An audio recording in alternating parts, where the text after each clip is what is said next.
consider myself to be a pretty anxiety-free individual, but a few years ago, my anxiety levels rose. What little there was actually rose when I became a father. You may hear one of my kids in the background right now. He's trying to throw toys at me. Thank you, kid. um, as any parent would say, what's your biggest fear is something happening to your direct family, your wife, your spouse, your kids, etc.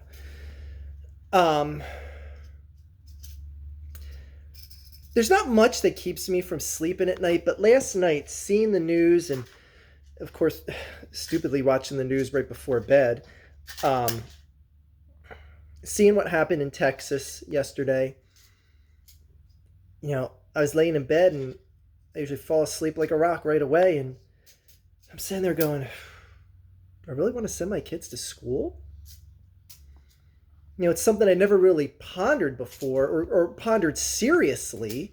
I always considered it an option, especially in the COVID era. You're like, oh my gosh, when are, schools might never open back up. You got to, toy with that notion. But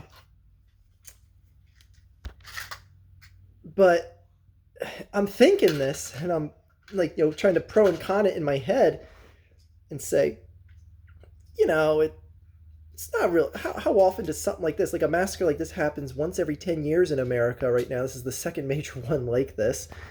There's a few isolated shootings. Is it really that much to even consider the option of taking your kids going to school off the table? Because I see school as a vital institution into just getting children to interact with peers, getting them taught by professionals that could teach them something like math better than I ever could and other subjects, etc.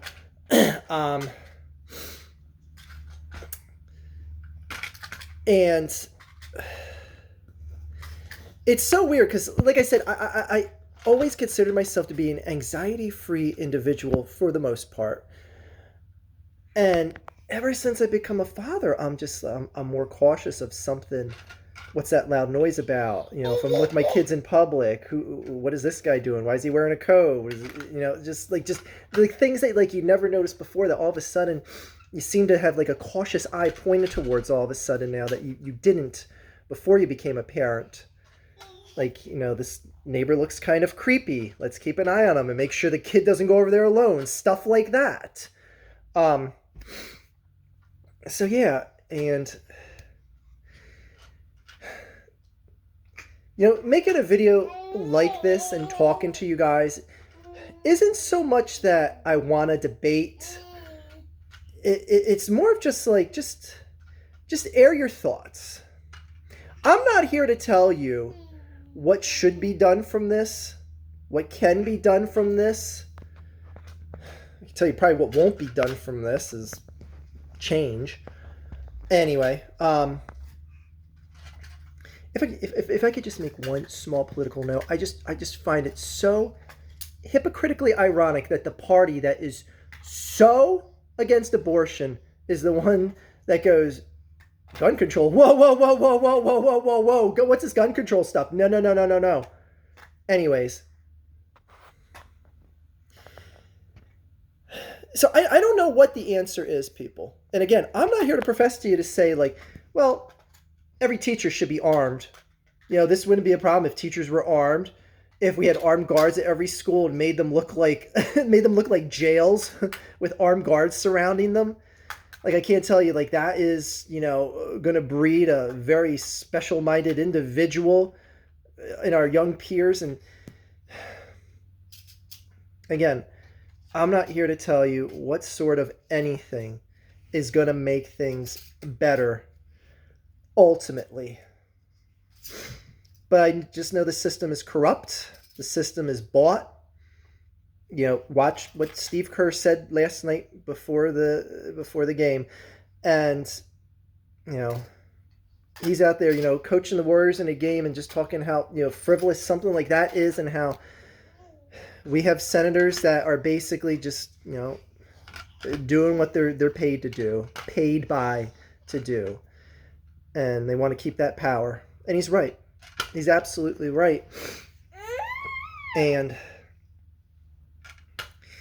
What bothers me the most about all of this is, I know it bothers me too, bud, is we've gotten to a point where deranged individuals, hey buddy, thank you. Look at what my son gave me. A beautiful red car. Vroom, vroom, vroom, vroom, vroom, vroom. Vroom, vroom, vroom, vroom, vroom, vroom, vroom, vroom, vroom, vroom, vroom, vroom. He likes it when you run the car up and down his back. It makes him laugh. Anyway, that we've gotten to the point in life that it's not so much a deranged individual snaps.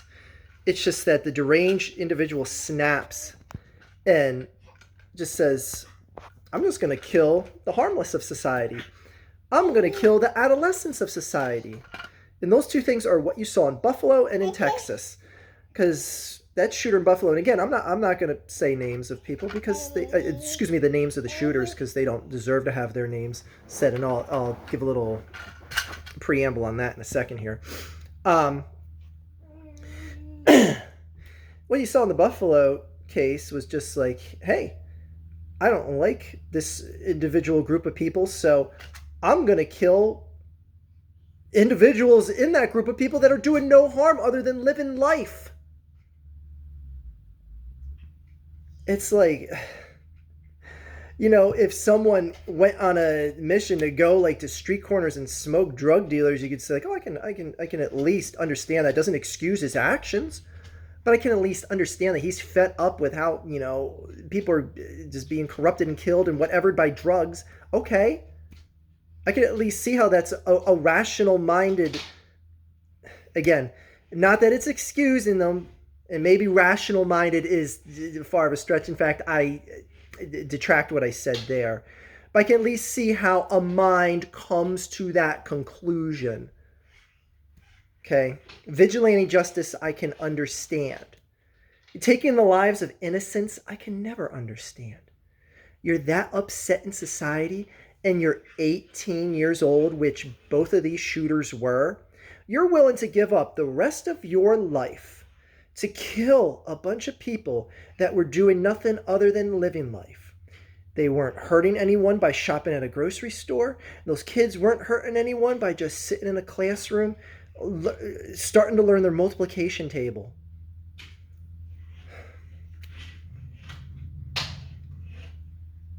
Like it just... I'm sorry, I just got taken aback. Just sitting, just seeing in my mind, just seeing kids doing just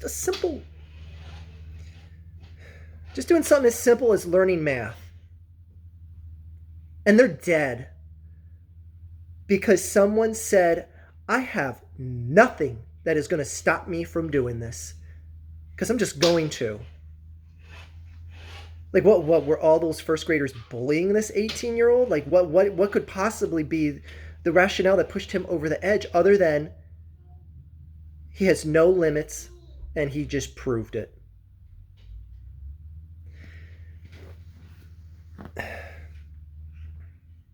It's like in the movie 8mm, okay? Now, I know this is a work of fiction and all that, but by the way, that's the best Nicolas Cage film out there. If you haven't seen it, go see it. And I'm going to give a little bit of a spoiler, so skip ahead a minute or two if you don't want the movie ruined. Nicolas Cage finally... You better pick that up. Sorry, the kid knocked down a broom. It made a loud noise and he started to cry. I got my eye on him here and he's in an enclosed room. Anyway, the movie 8mm with Nicolas Cage is about someone who passes away. A very old guy passes away, and his wife is going through his possessions in a vault, and she finds this 8mm film reel, puts it on the projector, and sees that it's actually a snuff film. And the lady hires Nicolas Cage, who's a private investigator, to say, find out, is this real? Did this girl really get killed? And why does my husband have this video? Or this film. So Nicolas Cage, basically, to make a long story short, finds out all the details of it, finds all the key characters, and one of the key culprits is the lawyer of the family. And Nicolas Cage confronts him at the end of the movie and says, just tell me, why did he do it? Why did he have this girl killed in this snuff film? And the lawyer said, because he could. It was for no other reason other than he could. It was a super rich individual that could have bought anything in the world, gone anywhere he wanted to. And you know what? He just wanted something because he could. And that's all there was to it. These individuals that are snapping, that are these 18-year-old kids, are doing it because they can. I know the Buffalo guy is doing it more to send a message, and hold off on a second on that. I'll get to that in a second. But to kill children? He sees that there's a skid steer across the street now. So anyways, expect Christmas morning sounds out of my kid. To kill children. Like there's just no level of honor or anything like that. Not that it's honorable to kill adults, obviously, but killing innocent children. Like, what goes through your mind? Like, what level of snapping does your mind have to go through to say, my world is complete SHIT, so I'm going to end lives of children before they even get to experience their life? Like, an individual in society has actually done this more than once.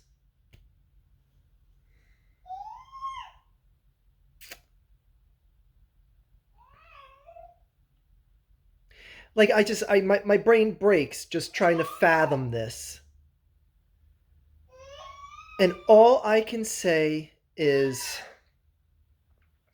you just have to hope that you're not the unlucky one. Because I don't see how this stops. I don't see how any level of gun legislation, how any level of arming schools, like let's just say the teachers were armed here, the place had armed guards and whatever. This guy came in with a Kevlar vest, say he blasts a few of the guards and kills a couple of the kids instead of what's now almost 20 kids.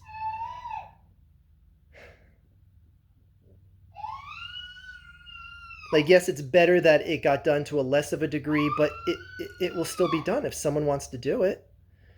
Like, that's the thing that really depresses me about it. He is really loving the fact that there's a skid steer across the street. By the way, that's not him yelling in anguish. That's him yelling in excitement. Anyways, life of a toddler. Anyway,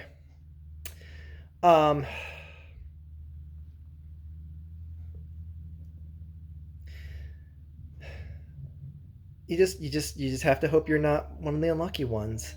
If I send my kids to school, I have to hope that that they're lucky enough to not go to a school that someone decides to say, hey, you don't get to live your life because I chose to not let you.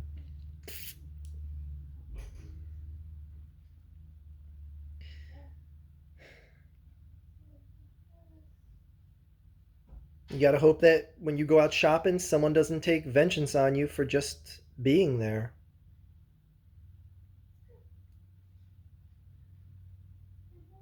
It's a really, really, really, really crappy time right now on a lot of levels.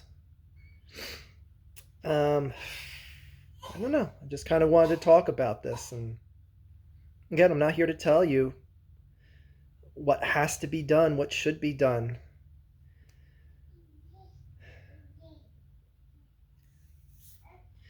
Because ultimately,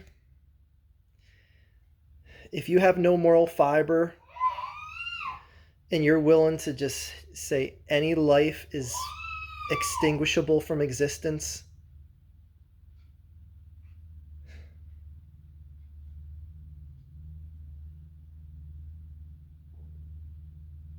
even kids, I don't know. I guess I just talked about a whole lot of nothing because I don't have hope that it's going to get better. I wish I could tell you that, this is going to change things and that a second instance like this of a massacre at a grade school, at elementary school, excuse me, is going to change things. And going back to the whole preamble thing of like why I don't say the shooters' names in circumstances like this, and well, one of the shooters is dead, so it doesn't matter. But I just wish that their trials of individuals like this could just be held in private. They don't deserve to have any sort of testimony. People don't deserve to hear anything too intrusive into their logical mind of thinking, because I just fear it's going to encourage more people. Like, look what this guy did. I'm fed up with life. Instead of being suicidal, I'll just take people out. And again, I'm uncomfortable talking about this because I think that even the few people this is going to reach, that I might accidentally reach someone that just is ready to snap. So that being said, I'm not going to go on about it. In fact, I think it was a mistake to even bring it up, but whatever. Again, I don't have hope either way. And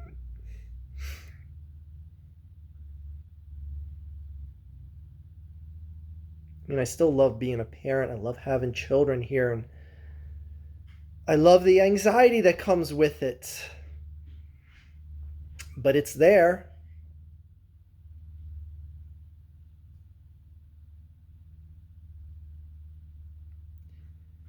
Here's hoping things change, but the realistic pessimist in me knows that it's not.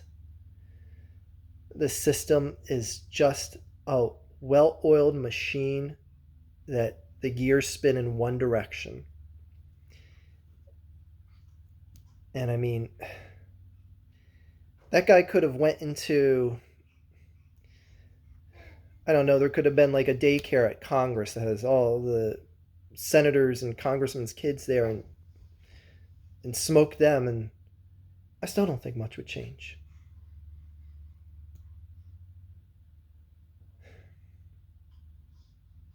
Anyway, have a good day, everyone.